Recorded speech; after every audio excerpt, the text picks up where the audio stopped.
তো শিক্ষার্থীরা, আমাদের একাডেমি প্রোগ্রামের আজকে বাংলা ক্লাস প্রথম। আজকে আমরা শুধু ক্লাসগুলো ভাগ করব। দেখি আমরা কিভাবে ক্লাসগুলো ভাগ করতে পারি। একাডেমি প্রোগ্রামের প্রথম আমরা বাংলা সূচিপত্রটা দেখে নিই। সূচিপত্রে আমাদের 22টি গল্প আছে, যে গল্পগুলো থেকে আমাদের বাংলা প্রশ্ন করা হবে। এই বাংলাগুলো এগুলো থেকে আমরা কিছু ইম্পর্টেন্ট দেখে করব।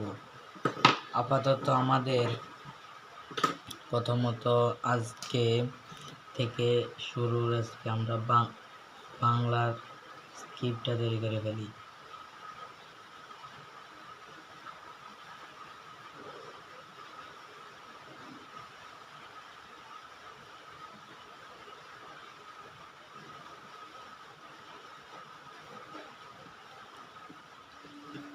বাংলা দিয়ে দিচ্ছি কারণ আমাদের বাংলা প্রথম পত্রে করাবো। বাংলা প্রথমে আমরা রাখবো, এখন যেহেতু আমাদের বার্ষিক পরীক্ষার একাডেমি প্রোগ্রাম, তাই আমরা পিছন থেকে যাব। প্রথমে 18 নম্বর গল্প মা, এটা পড়া হবে আমাদের।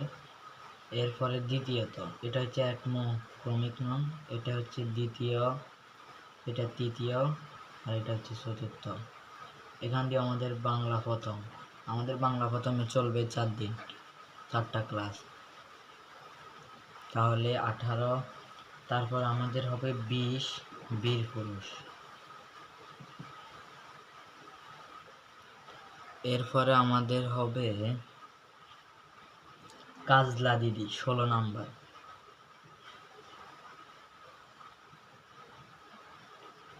এরপরে আমাদের লিপির গল্প 22 নাম্বার।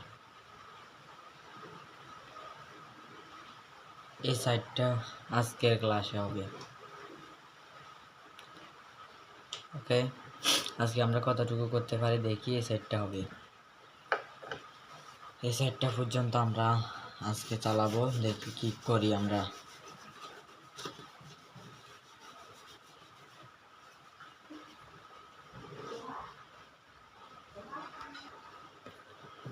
প্রিয় শিক্ষার্থীরা, আমরা যদি কবিতাগুলো পড়তে যাই সময়ের অনেক লাগবে। আমরা মূল কথা, যে গল্প বা কবিতার ধরবো, সেটার মূল কথা এবং কবি পরিচিতি। 1899 সালে 25শে মে কাজী নজরুল ইসলাম বর্ধমান জেলায় জুলিয়া গ্রামে জন্মগ্রহণ করেন।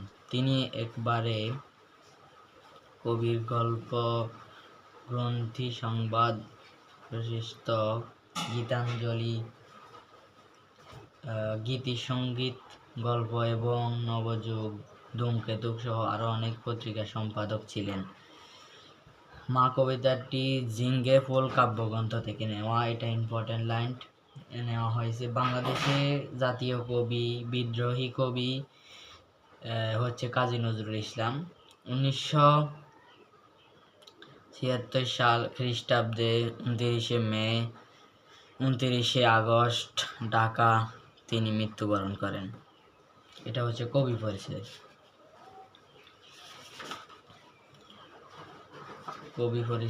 কবি পরিচয় এবং পাঠ পরিচয় আমাদের হচ্ছে কি, এখানে মানিয়ে কথা হয়েছে, মায়ের মতো এত আদর সোহাগ সে তো আর কখনো কহে পাইবে না ভাই, হেরিয়া মায়ের মুখ দূর যায় সব দুঃখ। মানে মায়ের মুখ দূর থেকে দেখলেও মুখটা হাস্যোজ্জ্বল হয়ে যায়। কত না সোহাগ মতো না বুকটি ভরা না, যখন নিজুম নিচু কত অসহায় নিচু। যখন সে নিচু ছোট অসহায় ছিল, তখন মায়ের কাছ থেকে আদর সোহাগ পেয়েছে। এই ধরনের কথা বলা হয়েছে। এখন আমরা জেনে নিই, আমাদের সবার জীবনে মা কথাটি অনেক মধুমাখা নাম। মায়ের মতো এত চলা পথে শৈশব গভীর মমতা লাল করে, তবে করে সফলতা খুশি হন।